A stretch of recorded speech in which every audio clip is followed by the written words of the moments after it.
What is going on, everyone? Welcome back to the Boardroom Podcast, where we help you stay calm, change lives, and have business on your terms. Now, I have an awesome guest with me, Antonio Vaglica.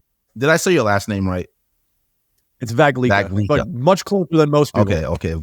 Say it one more time. Vaglica. I thought I said it right when I was doing it. Dang it. Funny enough, as it was doing the countdown, I was gonna be like, "Hey, real quick, it's Vaglica," because you never asked, but it's all good, man. I was practicing it a few times. I heard you say it, and so I was like, "All right." Anyways, well, I got my buddy here, Antonio Vaglica, here with us. So one of the things, I'm kind of dubbing Antonio as the money man, mainly because I like to have every guest that I have on, I like to give him a very easy nickname that the audience can remember. Dude, I'll take it. So, sure, so remember, think of Antonio as a money man. If you're building an online business and you have a successful online business and is a cash cow generating income, how do you take the income that you're generating and sort of strategically thinking about deploying it into the market in a way that's going to build assets, right? So, and generate wealth. And really, Antonio's the guy that I want you guys to be thinking of when you're starting to consider, how do I take this income generator? How do I take from just being income dependent to using it to build assets that's going to grow my wealth long term? Antonio, I mean, you're a pretty young dude. How'd you get into the money world? How'd you get started? Yeah. So after a long baseball career, just throughout my life, I'm 27 right now. I played baseball for legitimately 22, 23 years of my life. Since I could remember, when I was 2-3 years old, I was picking up a bat and playing. And my career ended pretty abruptly in 2019, right before COVID was pretty much when COVID all took place. And I was going to go play professional ball. COVID kind of interrupted that, as well as I did not have the proper foundation on how to deal with adversity at the time. So long story short, I quit on myself. And that sparked a 6 to 8 month identity crisis and depression. And shortly after, once I stopped feeling sorry for myself, I got into the world of personal development and sales. And I view those as synonymous, because you cannot be any good at sales if you don't have any bit of personal development, because your income is a direct reflection on how much you're willing to invest in yourself. Once I got into the sales world, that was the closest way to simulate a team culture and something that could resemble a bit of sports. It wasn't exactly what it was, but there's winning and losing. It's not the bottom of the corporate ladder. The work you put in, you could actually put in X and get a result Y. And so 1 + 1 started equaling 2 for me again in that world.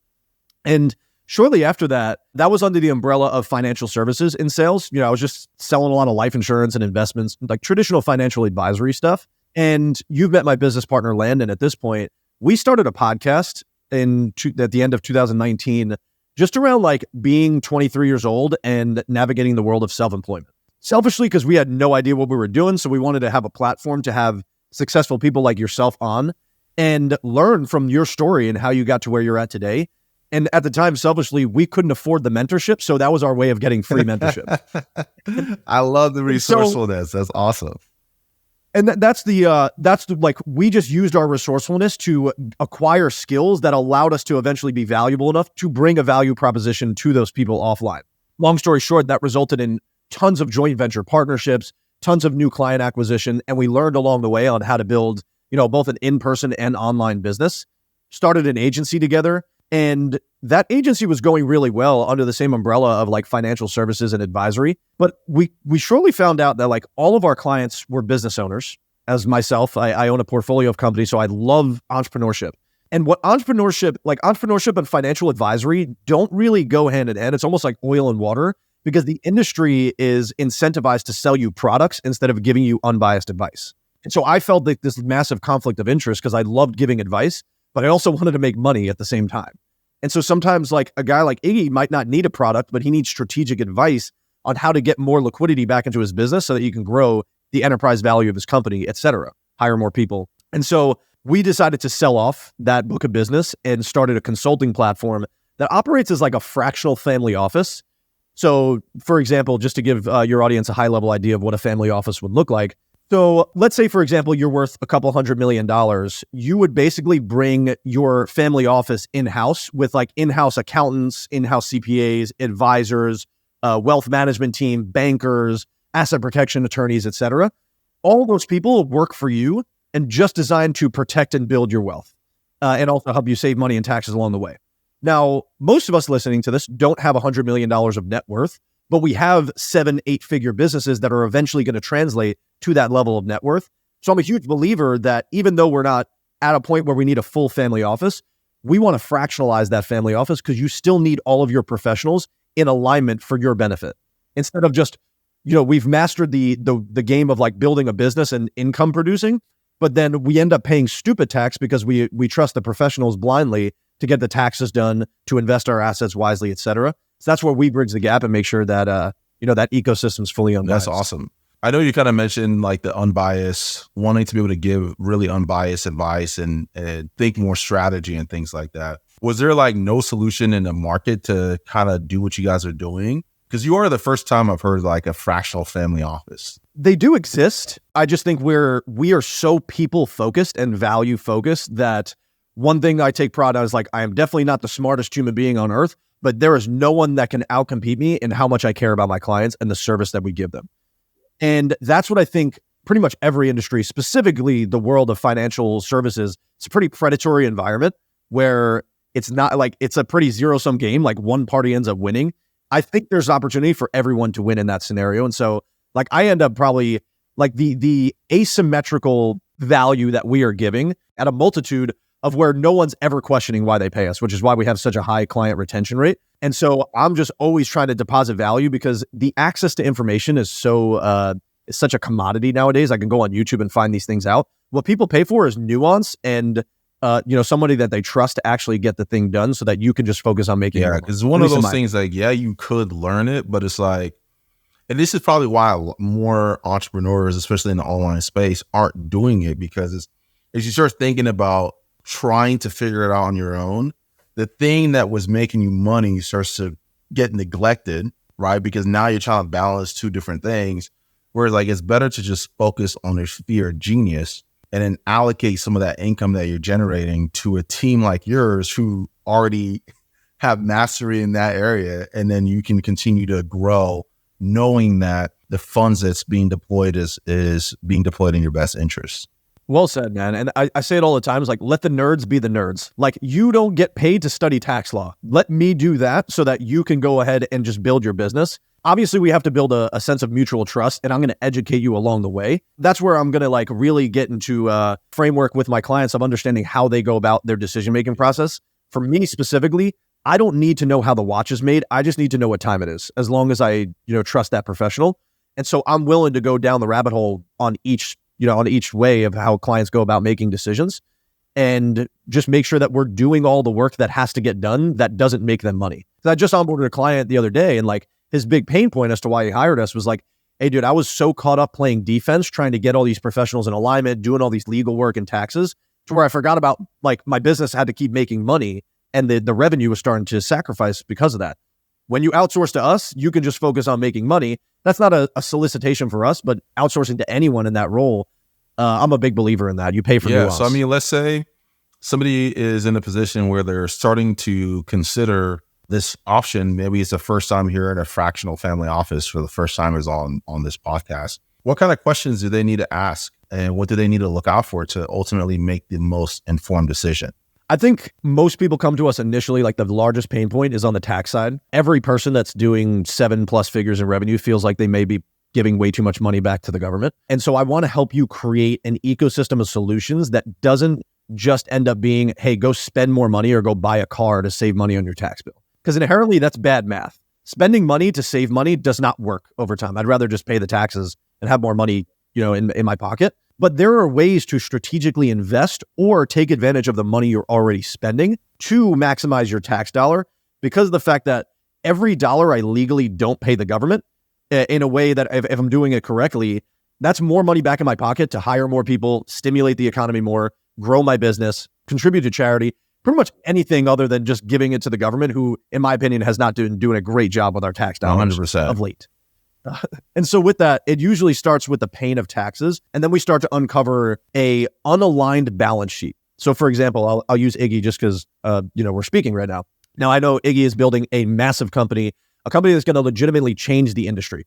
So that's a pretty capital intensive thing to do. And so sometimes people, if they're not capitalizing their business effectively, they end up only having a couple options, taking on debt or raising money, and diluting some of their equity. I want to give you a multitude of options and the opportunity to do all of that. You can grow to where you want to be without having to make short-term decisions that are in alignment with the long-term vision. And so that's where I say the word unaligned balance sheet. If I'm talking to Iggy and I ask Iggy, tell me a little bit more about where everything lies inside of your personal balance sheet, and everything's in a 401k or in the stock market or in crypto, but you want to maybe have an exit in 5 to 10 years.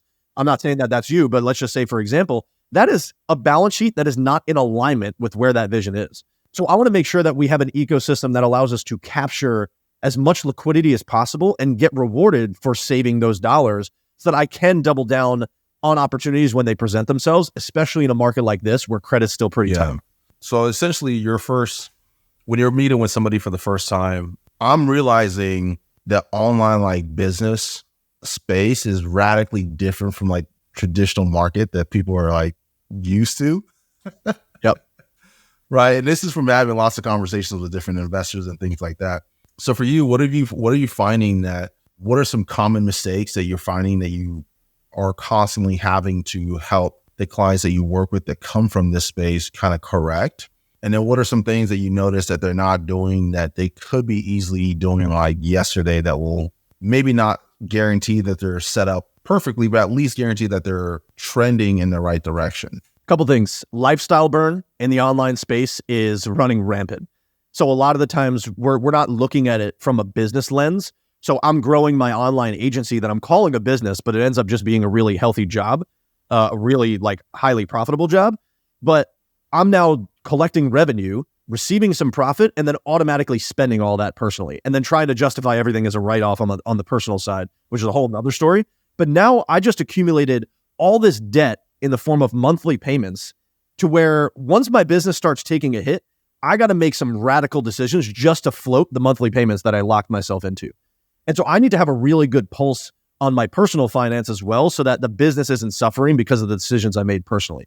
That's one. Not accurate data, not keeping accurate data. It's crazy the amount of people doing even 8+ figures that I'll meet that don't even have a bookkeeper or they don't have something that resembles a P&L. Now, how can you run a business without even knowing it's profitable, especially if you're running ads, which is, insane. If you're running paid traffic and you don't know what the metrics are behind it, you likely aren't going to be in business for long. And so tracking the KPIs, what's my cost to acquire as opposed to the lifetime value of my client as well, that has to be really healthy. And then just understanding the overall profitability of my company. So from a tax planning perspective, I could also project out and not scramble every December to try and just buy a car.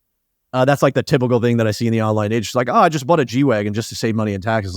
That's great, but now you're still going to pay off the G-Wagon over the next 5 years. And anyway. It's going to lose value. So you're you saved a couple.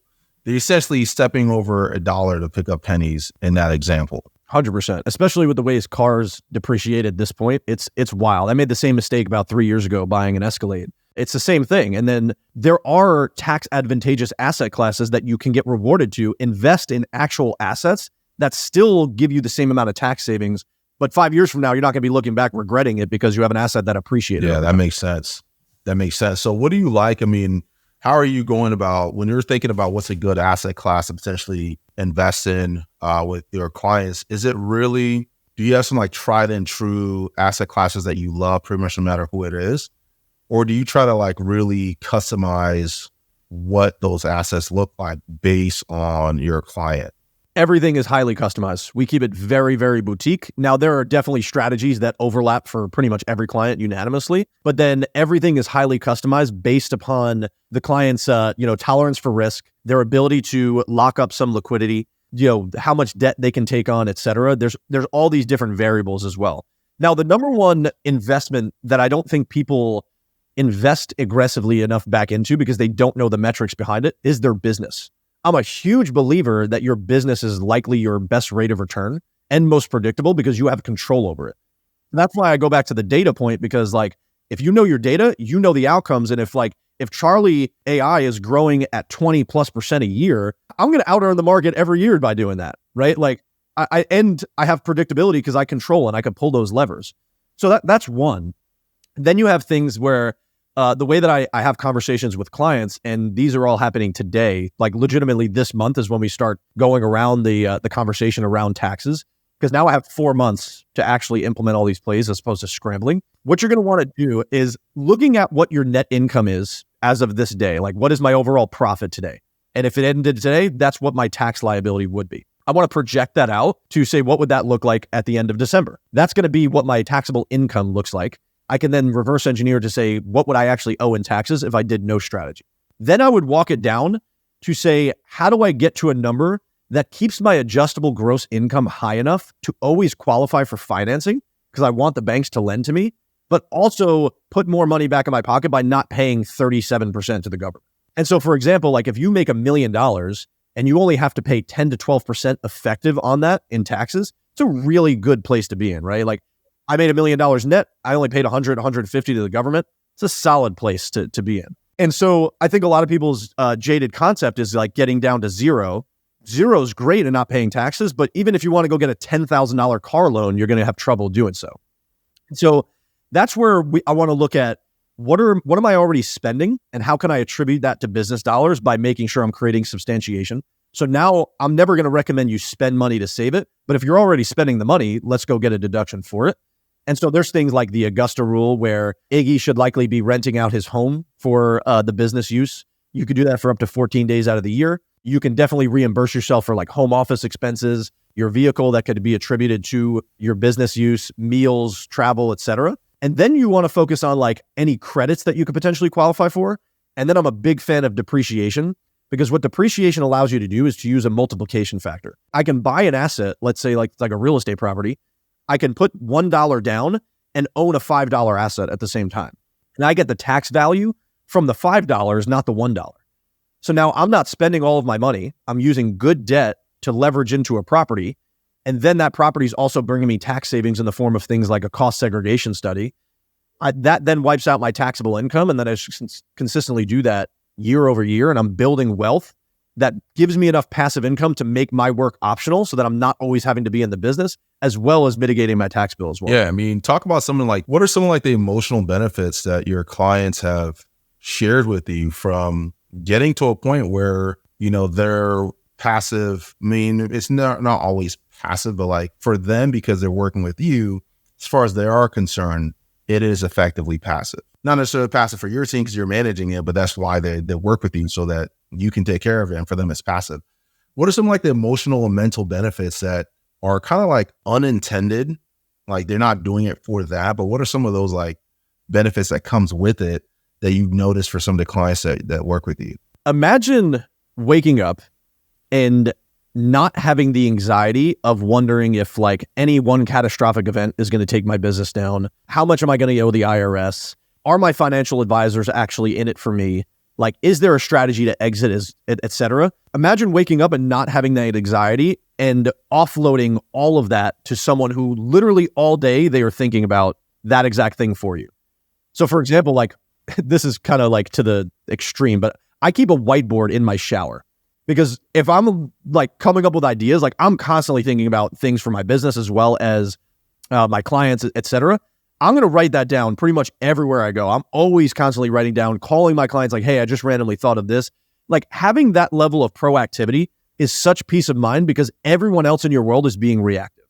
So I'm not here to say that we have it all figured out, but we are going to go do every single thing possible to find the solutions that are actually going to get you to where you want to be. And I'm going to constantly drill down on figuring out what your true vision is. And it's going to take a while for us to really understand it and peel back layers of the psychology behind it as well. Because a lot of people say they want something until you find out what they truly want. And once we dial that down, that is at the forefront of every time I'm helping a client make a decision, because there's going to be a lot of deals that come up that are great financial plays, but not great for your long-term sustainability or your vision. And we're going to have to say no to those. And to have someone that's objective as a third party that has literally no skin in the game, because to be honest, we get paid either way, right? It's an unbiased flat monthly fee. So I don't care whether you make the decision or not. I'm here to give you what you need to hear, not what you want to hear. And I think that is has brought a level of clarity and a breath of fresh air for clients, at least from their perspective. Yeah. And then the cool thing about that is sometimes you want somebody to have skin in the game, but in that situation, you're like, hey, I'm truly unbiased. Whereas like a financial advisor they have some skin in the game, but not necessarily in your best interest. Yep. Right? Like they want you, they're like, no, you should put your money here. And they're like, they'll pressure you to put money in certain places, mainly because, yeah, you're going to see some return, but it's really in their own best interest to keep your money in certain places. Right? So in that way, I think it works even better because now you're like, you can truly be a third party and be like, hey, based on what you said you wanted, this isn't in alignment with your long-term goals and your long-term direction where you're trying to go. This is what I would recommend. And here's the adjustments I would make based on that. Like you might need to just say no to this. And there's no benefit to you saying yes or no to any opportunities so they can truly trust that your opinions and your inputs is truly objective. Right. Yeah. Well said. And the way that our business model runs is like, I'm trying to get clients for 3, 5, 10 years, like lifetime long clients, because that's where at least they like the lifetime value is significantly increased on the back end because our workload is so front loaded as well. And so I'm not looking to just keep you for 6 to 12 months. So I'm not just like, I'm making decisions that ultimately allow you to feel good about this 2 to 3 years from now and beyond. And so like, if I'm ever going to bring you a deal, I have vetted that deal to where like, let's say, for example, there's like nuanced strategies. I'm going to go find 30 to 40 people that represent these type of strategies and sponsor those deals. And we're going to interview them. And then we're going to get it down to X amount of people. Then we're going to interview them again. And we'll find 1 or 2 vendors that we feel comfortable to send our clients to. And we will likely put our own money first into the deal so that we have skin in the game in that way to where we're taking the same amount of risk possible. So like everything has inherent risk, but this is what we believe to be objectively something that could be a play for you. And so the way that we operate is like our reputation is the most important thing. So we'll be wrong at times, but most of the time it's just as unbiased as possible. Yeah. And I mean, you don't have a crystal ball that tells you what's going to work out and what's not, so. We'd be doing this on a private jet if I did. So, or you'd be like, who is that dude that they developed some type of algorithm that works so well? I forgot what the guy's name was, but essentially they had an algorithm that worked so well that they gave all their investors money back. It was like, we don't want your money. And they essentially closed down their firm and did everything in-house and just cleaned up. I forgot the name of the guy, but he's like a multi-billionaire now.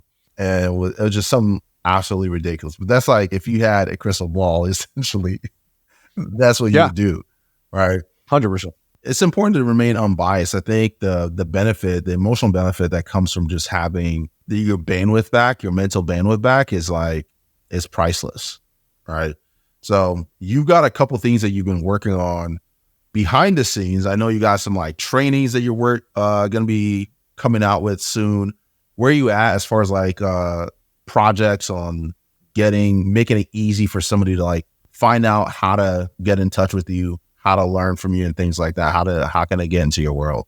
Yeah. So we are like fully transitioning to like having a really good online presence. Like we've had it for a while. It's like, I would consider it like a hybrid online in-person business. We have multiple like in-person brick and mortar locations, but I'm a huge believer in like, I can amplify that effect by having a much larger online presence. So I'm building out our first VSL, which is crazy to think that like we're 5 years into this and finally building out the VSL. Yeah, but that just goes to show like I know you personally, and just from my interaction with you, I'm like, you're a genuine guy and somebody, there's a few people that I've been really like connected with. I'm like, wow, our values are really aligned. Like I can confidently refer you clients just on the value of who you are and the merits of your character. I don't have to worry about whether or not they're going to be taken care of. Right.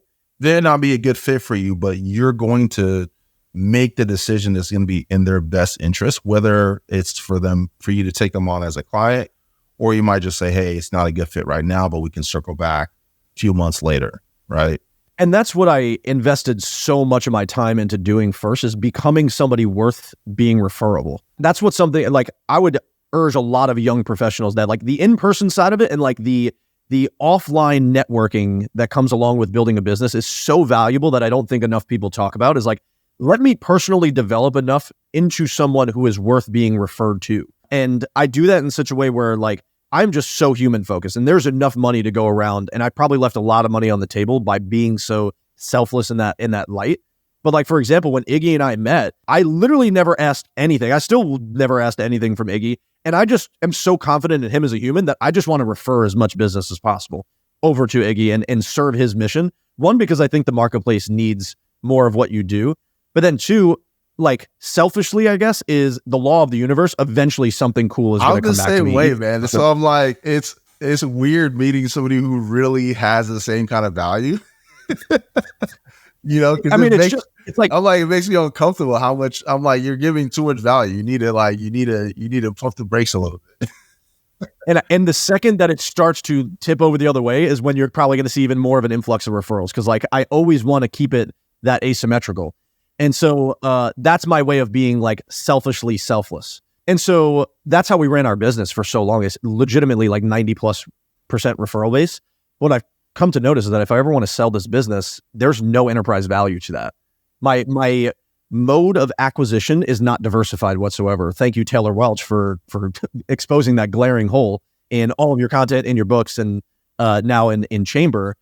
And so with that, that is our huge next forefront, is like getting this to the market in a way that it translates that selflessness to the market. And I think it's going to really be great. We're going to build out assets like books and PDFs and low ticket offers, communities, just a lot more investing in client experience and marketing assets, because we have the sales side on lock. I'm excited for that to come to fruition. And like, if you have any of those assets ready to go, I want to put them in the show notes and get it out to our audience and get as many eyes on that as possible. Because if you're already gone to this point, the cool thing is like, if you've gone to a certain point without cold traffic, you've gotten there because you've gotten reps under the freaking bar and you've gotten good at what you do. When you go to the cold market, you have all this depth of knowledge, all this nuance that you can share, and you can communicate. And you can also communicate from a place where like, I don't need your money. You're like, I don't need your money. So I can just be very upfront about what I'm trying to teach you, what I'm communicating. And if it makes sense, then we can work together. Those are really the best businesses that really take off when you start adding fuel to the fire in the form of cold traffic, is because when you go to market, people can you start teaching and they start picking it up and they're like, okay, this guy really knows what he's talking about, because of like the depth that you can go into a particular subject. And it becomes very clear when other options appear that just go straight to cold without any reps under the bar, and they're trying to follow the $100 million offer playbook. There's a lot of those. And I think you've done it right, man. So I think props to you for taking the time to get good at what you're doing, to the point where when you start putting these assets out, you've already got a pool of people who like me are willing to be like, hey, you need to check them out. Go get whatever they're going to be promoting, because it's going to be worth your time to look into it. Right. Yeah, dude, I appreciate you saying that. And that's like, we've delayed a lot of gratification because I never want to be considered a fraud. My reputation is like, you can build a reputation for so many years and ruin it all in one day, 1 second. And I think the market is weeding out a lot of the people in the online space that have tried to cut corners by not actually becoming a subject matter expert and just spinning up a good marketing ploy that then gets people into their offer, and then they don't fulfill, and the market eventually finds those people out. And great, you might have made $1 million in a year, but you're not in the game 30 years from now. And the whole point for me of being in the game is like, we're all going to make a bunch of money. That's like, the money supply is infinite. Unfortunately, it's kind of wild the way they just keep printing it, but that's just the truth. And so the money side is abundant, but I want to be able to get in rooms and have access to people like Iggy, because then it becomes down to like finding really good people with core values that I'm aligned with to just do life with. And money ends up just being like a barometer there, because the reflection of your income long-term is how much value you're depositing into the marketplace. And I just want to be around people that are doing that exact thing. And so that's why we've taken so much more time by building the business the right way, because I want to be in business 20, 30 years from now as well, and be on stages and be a thought leader, et cetera. I'm not looking at it from a short-term play. Which is awesome, man. So what's your goal as we're getting close to wrapping up? Like, what's the vision for what you're wanting to build? For those who are listening, what's like the best advice you've gotten about money in the last year or two? Wow. Mathematically and like logically, we're going to sell this thing at $1 billion valuation at some point over the next 10 to 15 years. In the interim, I want to build a one-stop shop ecosystem for the growing service-based business owner doing 7, 8, close to 9 figures in that realm does not want to learn this stuff themselves, does not want to, like, maybe wants to learn it, but does not want to do this thing themselves. And they're going to get taken care of, not bounced around between professionals, and they know that there's somebody unbiased, and I want to own the market share in that space. That specific professional, like we work really well with like home service professionals and agency owners. I don't know why. Maybe it's because my dad was a contractor and I own an agency myself, so I can speak the lingo and I'm around your agency owners as well. So that's kind of like the spaces that we've started to niche down towards.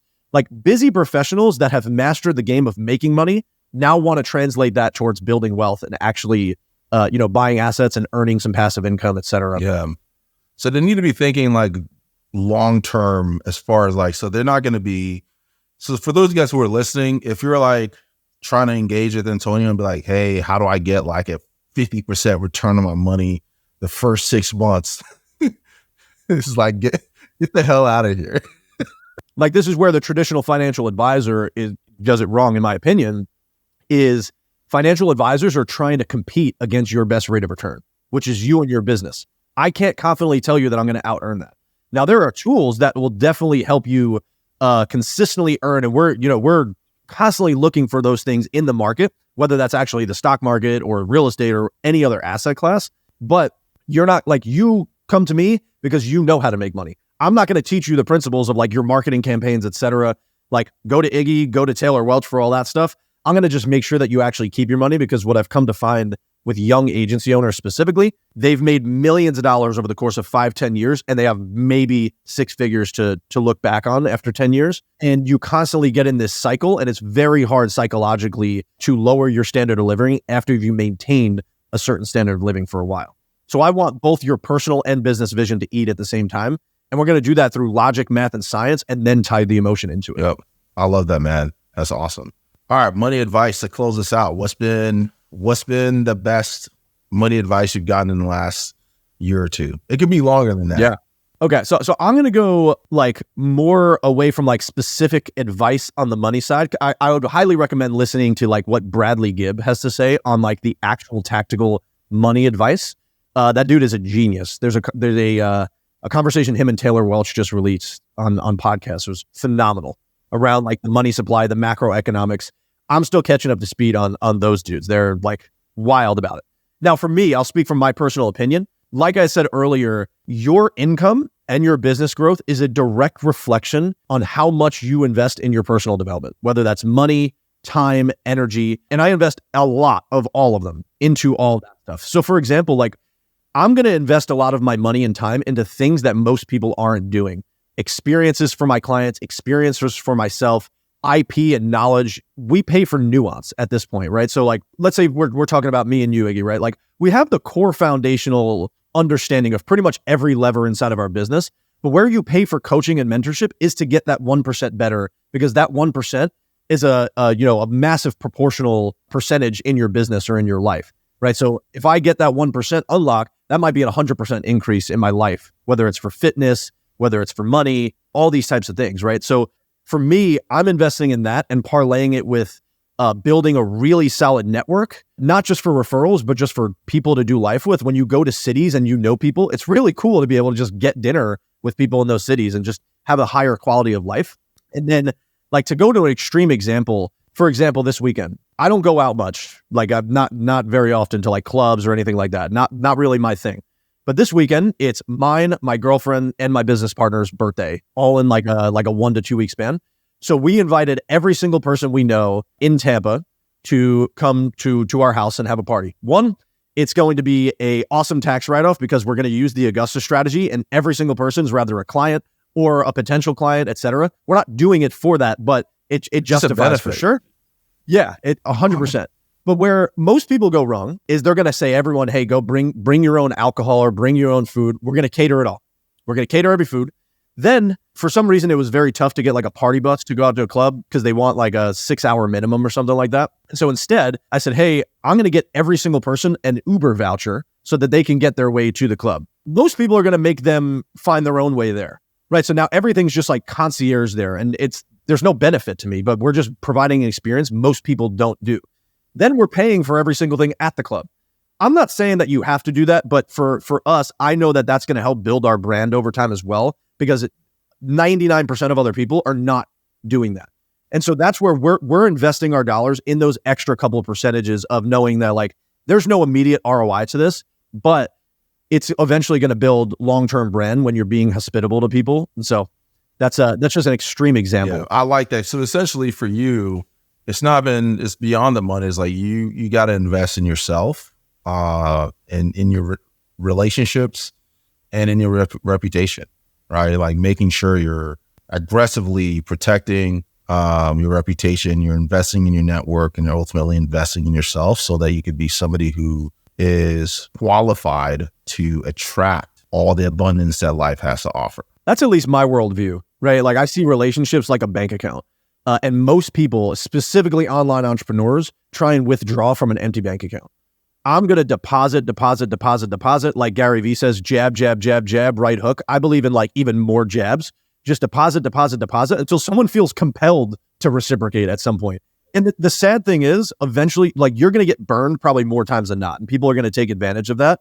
But the few relationships that actually stick are exponential compared to the ones that actually fade away. And so people are actually doing you a favor long-term by not reciprocating, because if I deposit 5 times and there's not even a level of grace or gratitude towards it, then I just saved myself a ton of years and thinking that I had a friend or an acquaintance, etc. So that's at least my thought is like making sure that the relationship bank account balance is always positive. Yeah. Man, Antonio, thank you so much for being on. For those, where can somebody find you and get in touch with you? Right, like what are the places that you can hang out that people can find you at?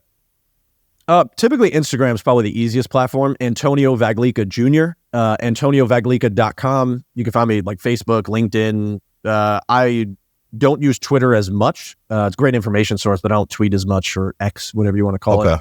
But soon to be all platforms, plus the VSL, plus all the marketing material. So we'll get everything in the show notes to make it easy for somebody to get in touch with you. But man, it was great having you on. For those of you guys who are listening, go ahead and like and subscribe and share this with anyone who you think will find it valuable. But appreciate you guys being here. And Antonio, again, thank you so much for being on.